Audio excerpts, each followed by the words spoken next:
Now it's my turn to show you around the geometry garden. My name is Escher, and I was a Dutch artist in the 20th century. Geometry was a constant source of inspiration for me. I'm a past master in the art of drawing fantastic tilings. Look at this self-portrait in a spherical mirror. One of my most famous drawings shows lizards drawn on a plane that managed to break out of the paper.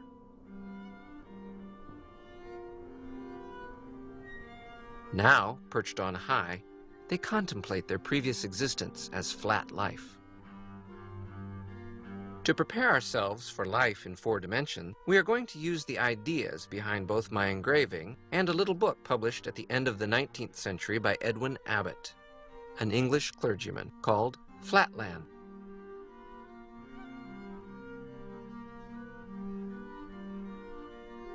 Let's try to explain to these flat beings, these creatures live trapped forever in a plane, what our everyday life in 3 dimensions is like.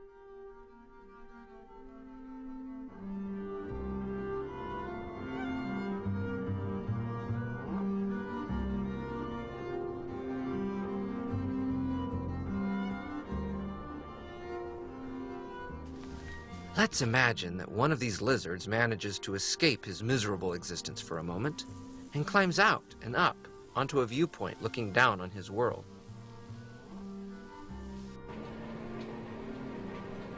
How would he explain to his fellow reptiles the existence of objects in 3 dimensions?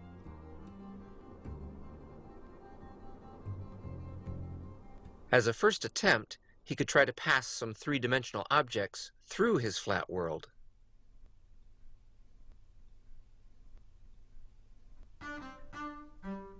Here, for example, is a tetrahedron with its 4 faces passing through the lizard's plane.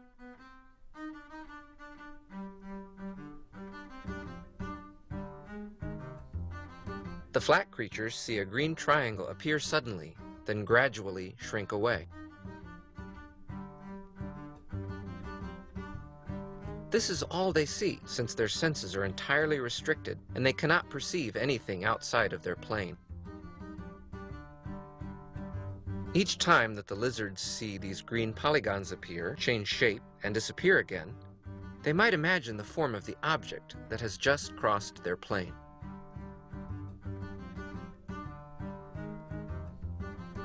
To see how hard it is to visualize the form of a geometric body from its cross-sections, try to guess what is crossing through the plane now.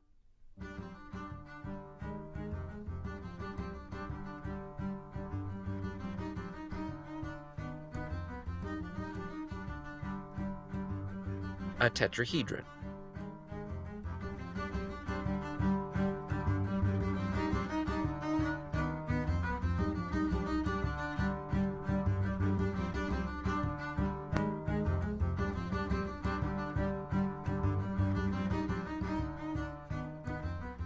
And now, it was a cube.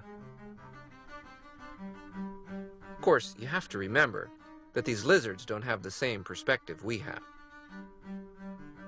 All they see is a sequence of polygons, and they'll have to develop an understanding of depth in order to fully appreciate the shape of the body.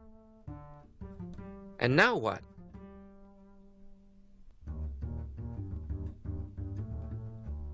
An octahedron with its 8 faces.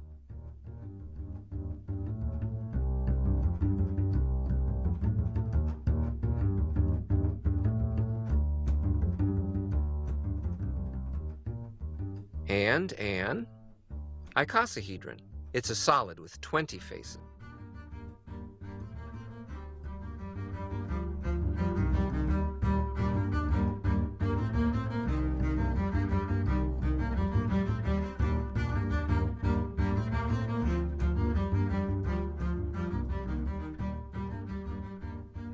And finally, the dodecahedron, 12 faces, 20 vertices, and 30 edges.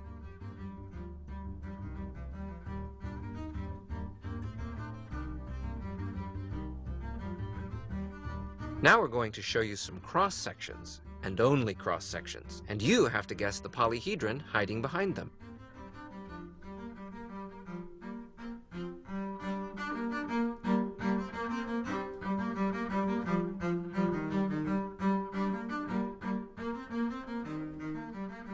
That was a tetrahedron.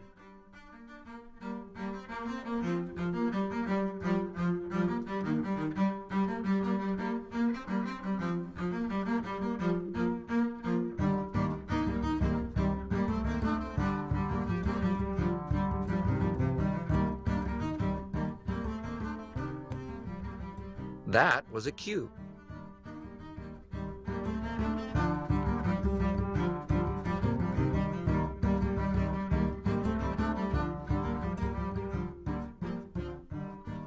It's getting hard, isn't it? You see now that these creatures stuck in 2 dimensions have to develop good geometric intuition if they want to understand something of the 3rd dimension that we take for granted. We'll have just the same kind of problems to get a feeling for the 4th dimension. Here's a second method to explain polyhedra to our flat friend. Start by inflating a polyhedron so that the vertices and the edges are on the surface of a sphere. Then we stereographically project onto the plane of the lizards so that our 2-dimensional friends may enjoy the spectacle. Of course, we can spin the sphere around, and with it, our tetrahedron, just as we did before with the Earth.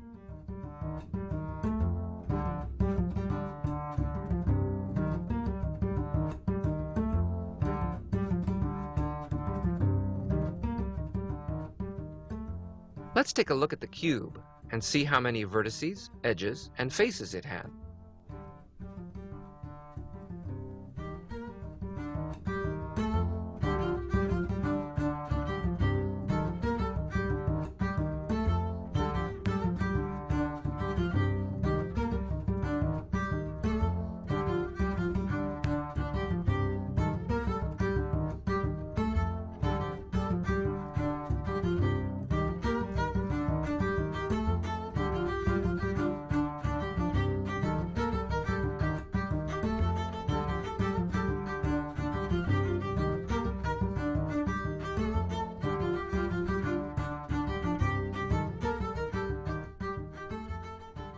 And now, here comes an octahedron.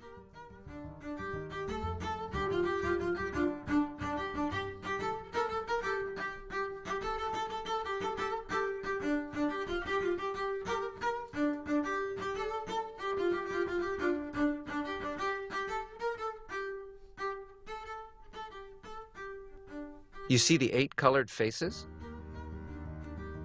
Look how the projections of the edges are arcs of circles.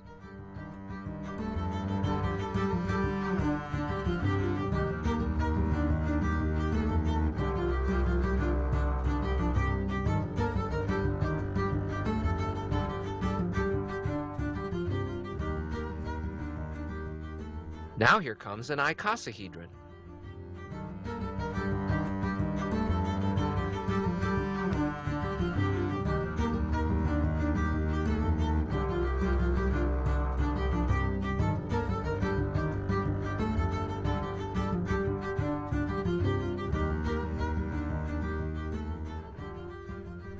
Its structure is more complicated, but it's not hard to understand, even for the lizards. One can see 20 faces, 12 vertices, and 30 edges. Can you count them all?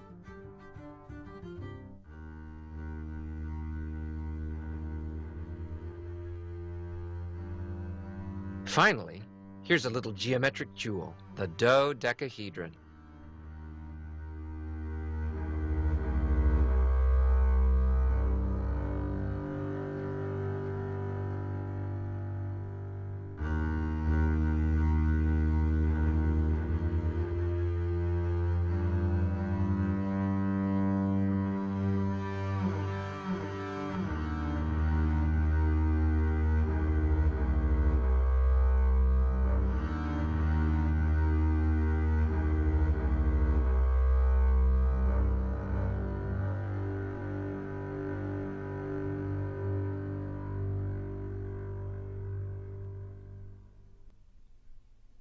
Now for some exercises.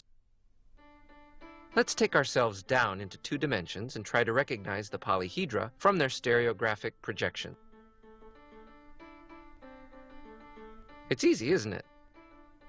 You can see the 4 faces, 6 edges, and 4 vertices. There. It's a tetrahedron.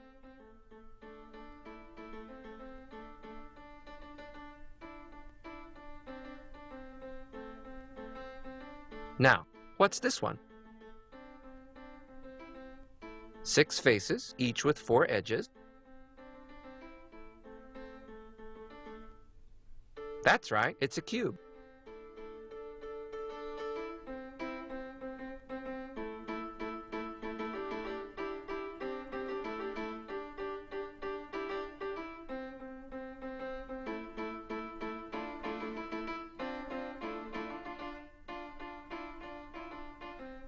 That was harder, wasn't it?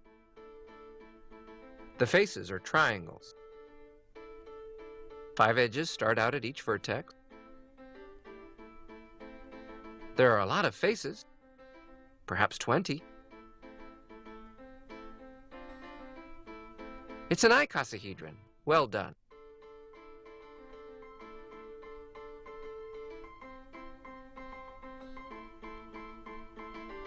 Let's look at the dodecahedron.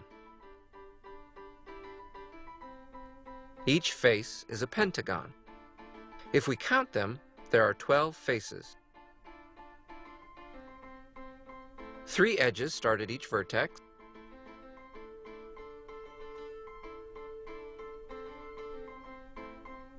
These 5 solids have always fascinated geometers. The Greek philosophers attributed a magical importance to them by associating one of the fundamental elements from which the world is formed to each of them. We call these figures the Platonic solids. So we agree then.